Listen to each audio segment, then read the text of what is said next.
first kind of pronoun is personal pronouns. Personal pronouns are used as a substitute for a name.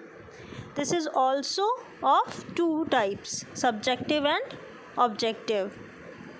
Personal pronoun क्या होता है? किसी नाम की जगह जो इस्तेमाल होता है. ये भी दो प्रकार के हैं, सब्जेक्टिव और ऑब्जेक्टिव. एग्जाम्पल देखते हैं सब्जेक्टिव का. We are going home. यहाँ वी क्या है? वी एक पर्सनल प्रोनाउन है. तो इसे क्या कहेंगे? यहाँ किसी का नाम हो सकता था, जैसे मी, आई एंड शाम आर गोइंग होम.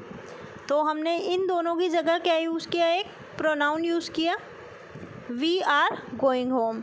यहाँ वी जो रेड पेन से आपको विजिबल हो रहा होगा, तो ये क्या है? वी एक पर्सनल प्रोनाउन. पर ये कौन से टाइप का है? पर्सनल प्रोनाउन में भी सब्जेक्टिव है, तो ये सब्जेक्टिव पर्सनल प्रोनाउंस है. ठीक है. नेक्स्ट एग्जाम्पल देखते हैं. Rahul was there before us. यहाँ अस भी एक प्रोनाउन है, पर्सनल प्रोनाउन, पर ये ऑब्जेक्टिव है क्योंकि यहाँ ऑब्जेक्ट की बात हो रही है, ऑब्जेक्ट को रिप्लेस किया गया है. तो ये दो तरीके होते हैं, सब्जेक्टिव और ऑब्जेक्टिव. इसका बहुत ध्यान देना है. पोजेसिव प्रोनाउंस शो ओनरशिप और possession of a noun. It indicates that something belongs to somebody और समथिंग. पोजेसिव का मतलब ही होता है अपना अधिकार सिद्ध करना. ठीक है. ऐसा प्रोनाउन जो जिस अपना अधिकार शो कर रहा है, अपनी ओनरशिप शो कर रहा है, या ये बता रहा है कि ये चीज़ मेरी है. ठीक है. या किसी भी चीज़ से बिलोंग करती है, ये वो वाले प्रोनाउंस क्या कहलाते हैं? Possessive pronoun. जैसे कि mine, this bag is mine. ठीक है. इस तरीके के शब्द देखो आप साइड में दिए हुए हैं कुछ highlighted words. Mine, yours, his, ours, hers, theirs, ये सब क्या है? पोजेसिव नाउन्स हैं, प्रोनाउंस हैं. ठीक है. अब इसके एग्जांपल देख लेते हैं. The prize will be his. His क्या है? एक possessive pronoun. Is that cat yours. यहाँ योर्स भी एक पोजेसिव प्रोनाउन है. Next one is demonstrative pronouns. Demonstrative यानी कि जो किसी चीज़ को मेंशन कर रहा हो, जैसे कि demonstrative pronoun take the place of a noun that's already mention. जो पहले ही मेंशन हुआ है उसको क्लियर कर रहा है, उसकी जगह वो इस्तेमाल हो रहा है. दे कैन बी सिंगुलर और प्लूरल, जैसे this is a bag, this is a basket. Demonstrative pronouns के एग्जांपल देखते हैं. That is a big ship. That is here a demonstrative pronoun. This cannot go on. This is also a demonstrative pronoun. Next one is interrogative pronouns. ये नाम से ही पता चल रहा है, जो प्रश्नवाचक होते हैं. ठीक है. जिसमें these are used to ask questions. इसमें प्रश्न पूछे जाते हैं, जैसे who, whom, which, what, ये सब इसी के ही एग्जाम्पल हैं. देख लेते हैं. Who is your father. यहाँ who क्या है? एक interrogative pronouns. What is my options. मेरे ऑप्शंस क्या हैं? व्हाट क्या है? यहाँ पे एक interrogative pronouns. Okay. Next is relative pronouns. Relative pronouns are pronouns that link different parts of a sentence. Relative pronoun क्या है? जिसका लिंक होता है अलग पार्ट से. मतलब किसी व्यक्ति की बात चल रही है, एक सब्जेक्ट है, और उसी के बारे में कुछ फर्दर बताया जा रहा है. ठीक है. तो क्या यूज़ होता है? उन दो बातों को लिंक करने के लिए जो वर्ड यूज़ होता है वो कहलाता है रिलेटिव प्रोनाउन. एग्जाम्पल से समझते हैं. The girl who called yesterday came to see you. The girl who called, वह लड़की जिसने कल कॉल किया था. ठीक है. तो आगे फर्दर जो भी फ्रेज या ग्रुप ऑफ वर्ड्स या सेंटेंस होगा, पार्ट ऑफ सेंटेंस, वो किसको हाईलाइट कर रहा है? वो जोड़ रहा है सब्जेक्ट को. ठीक है. उस वर्ड बाकी के फ्रेज से. ठीक है. या पार्ट ऑफ सेंटेंस से. तो ये रिलेटिव प्रोनाउन जो एक रिलेशन डेवलप कर रहा है कि उस लड़की की बात हो रही है. ठीक है.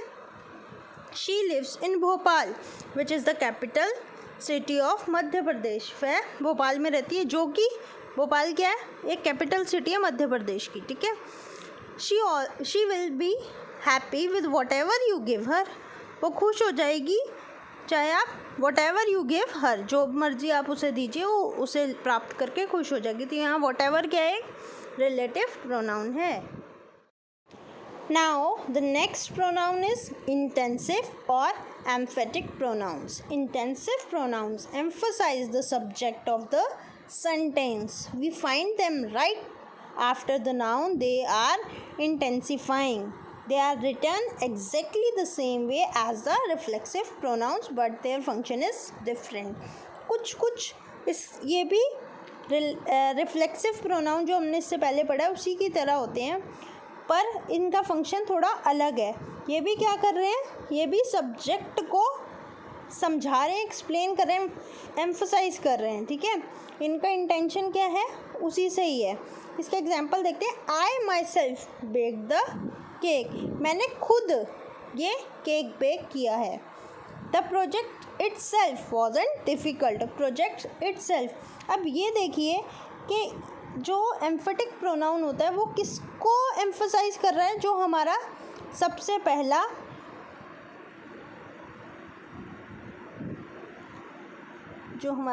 पहला यहाँ पे जैसे आई है तो आई को ये एम्फसाइज करके माई सेल्फ बना रहा है. ठीक है, उसी तरह यहाँ पे द प्रोजेक्ट है तो द प्रोजेक्ट को ही ये एम्फसाइज कर रहा है, उसी को ही एक्सप्लेन कर रहा है, उसी के बारे में बात हो रही है. तो जो भी हमारा सब्जेक्ट होगा वो चेंज होगा इसमें. ठीक है, अगर यहाँ पे आई मेरी बात हो रही है तो माई सेल्फ, द प्रोजेक्ट मतलब कोई इट है, इट सेल्फ. ठीक है, इसके एग्जांपल्स देखिए. सिंगुलर फॉर्म में यूज़ होते हैं माई सेल्फ. ठीक है, कैसे यूज़ होते हैं, my self, your self, him self, her self, it self, one self, ये सिंगुलर में है. ठीक है, और जब यही प्लूरल में यूज़ होते हैं ourself, yourself, themselves. इस चीज़ का हमेशा ध्यान रखना, सिंगुलर वाले में सेल्फ SELF यूज़ होता है और प्लूरल में SELVES. ठीक है, now the last pronoun is indefinite pronounce. ये सभी प्रोनाउन आप समझ रहे होंगे, ये नाम से ही हमें इनके बारे में काफ़ी कुछ पता चल रहा है. Indefinite pronouns don't point to particular nouns. We use them when an object doesn't need to be specifically identified. It remains indefinite.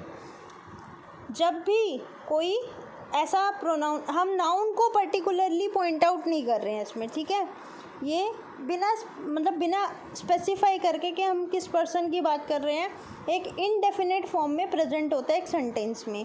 जैसे नोबडी वॉज, किसी का नाम नहीं पता हमें, कुछ नहीं पता हमें इस बारे में कि एक्चुअली वो नाउन क्या था, कुछ नहीं पता.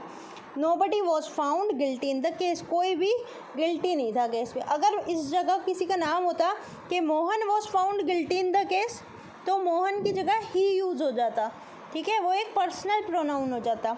यहाँ पे कोई पर्टिकुलर नाउन जो है उसको पॉइंट आउट नहीं किया जा रहा, तो क्या हो गया, nobody was found guilty in the case. Most wealth is held by a select few. मतलब ज़्यादातर जो संपत्ति है वो सिलेक्ट फ्यू, मतलब इसमें कुछ बताया नहीं गया, कोई पर्टिकुलर नाम नहीं दिया गया. ठीक है, किसी की भी पहचान छुपाई जा रही है. ठीक है, इनडेफिनेट है ये. तो यहाँ पे few, nobody, anything, anybody, everybody, much more, बहुत सारे ऐसे शब्द हैं जो इनडेफिनेट प्रोनाउंस में की तरह यूज़ किए जाते हैं. तो अभी तक हमने पढ़े हैं काइंड्स ऑफ प्रोनाउंस. ठीक है.